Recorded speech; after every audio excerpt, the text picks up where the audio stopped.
What's something you'll never do again in your life? Salvia. It is the most messed up psychoactive substance in the world.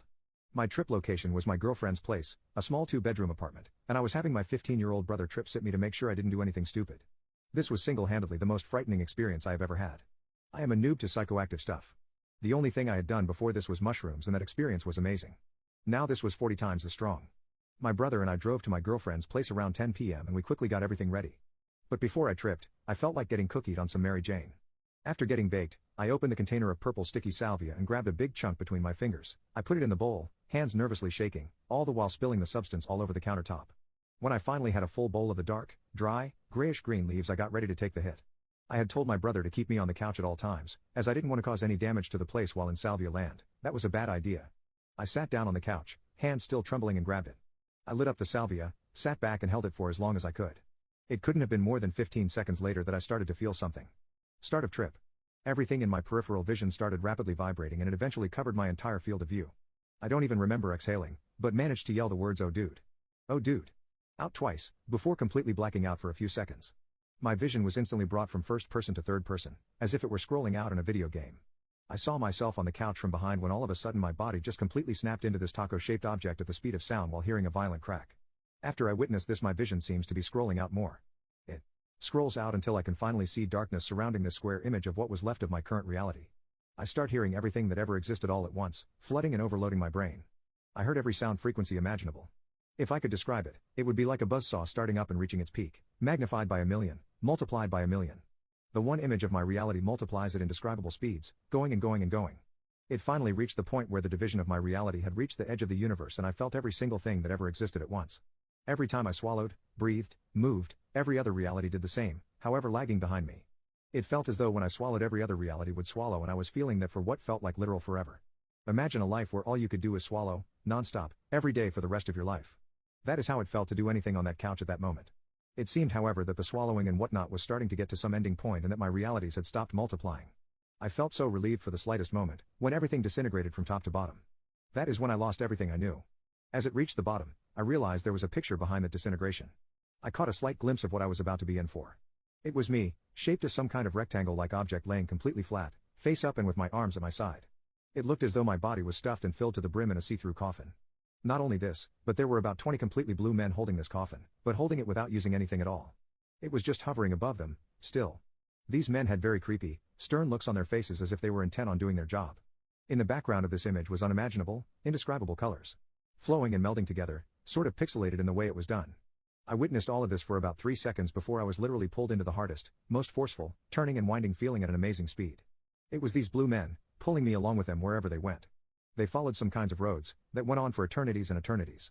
It was pure and utter hell. I was witnessing all of this, however I was being zoomed in and out of third person, all the while being flipped and twisted and turned every which way there ever is and will be.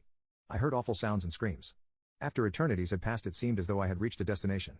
Everything stopped and I went to third person. My coffin, flipped up vertically and slammed extremely forceful and hard into a concrete wall. No wait, I knew what this was. I could literally feel it. This was not a wall, this was a sidewalk. A sidewalk in front of my old house I used to live in, completely out of state. I had become the sidewalk. I could feel every last particle of my being spread across this sidewalk, and it eventually spread onto my old house. I spent decades living in my old house. Everything that it felt, I felt. During this time, I didn't feel so horrible. It was like I had finally felt a little bit of peace and quiet. But this peace and quiet was ripped away from me, when the little blue men came back, somehow grabbed every single particle of me and vacuumed it back into the see-through coffin. I spent more and more time, being forcefully dragged and thrown around by these little blue men into various objects. There came a point where these blue men were taking me somewhere, but it was a very familiar place I was headed, I could feel it. They stopped, flipped my coffin up, but wait, what I was being slammed into was not any object at all. It was a very dark shade of green and blue. I was slammed into this color wall and was able to move. I was no longer in the coffin and it felt as though I was being weighed down by tons and tons of sand. It took every ounce of willpower in me to navigate through this heavy, resistant sand. I started to feel closer to the surface. I wiggled my way up as hard as I could back into the couch and my own body. I was finally back in the real world. Everything looked as if I was seeing every atom and molecule of everything I saw. It was still extremely refreshing to be back. I had never been more happy in my whole existence as a human being. But these feelings were short-lived.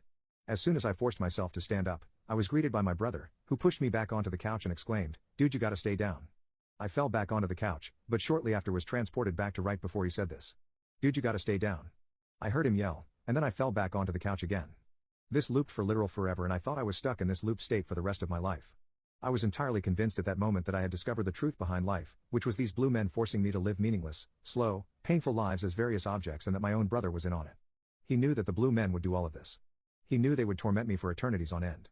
I was forcefully dragged back into the blue man world again and lived more and more lives as tables, chairs, water, plants, floors, but these lives seemed to be more depressing and meaningless.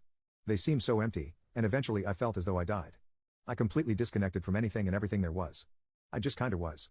But again, salvia did not keep me grounded in one spot for long. I was hurled into another very familiar scene. It was my old house again, but this time I was inside, in the living room. I saw it vividly. Every detail of it. I stuck my hand out to signal and say, "What the F?" but I stopped. As I looked at my hand and noticed it was the hand of my father. My father is still very much alive, but is troubled deeply, and I care for him very much. I started to feel every anxiety he had ever felt. Then next thing I knew, I was in my oldest brother's body. It cycled through endless amounts of people and places, and I felt every single feeling that you could ever experience in your life. It was like getting anxiety times infinity, and it was very unpleasant. While all of this was going on, I was hearing loud high and low pitched yells coming from all directions. It scared me and I felt horrible. I am not sure how I awoke, but I woke up drenched in sweat, face down on my girlfriend's couch, and immediately started saying, "No, never again, I am done, dude, no," to my brother, and then told him I needed water. I stood up and ran over to the sink to drink some water. Everything was still extremely distorted, and I took a huge gulp of water and leaned down into the sink. The next thing I know, I'm being vacuumed into the garbage disposal, and I wake up on the couch with my shirt off. Still woozy and uneasy, but feeling better. It takes me about 45 minutes to be able to function normally again. I look at the time, and it is around 11:15. The trip lasted a very long time. Longer than I feel it should have. I cleaned my girlfriend's place, drove my brother to his friend's house, and kept thinking about the trip. It's been about 3 months since the trip. It really scared me at the time, but I feel as though I value my existence on Earth a lot more now.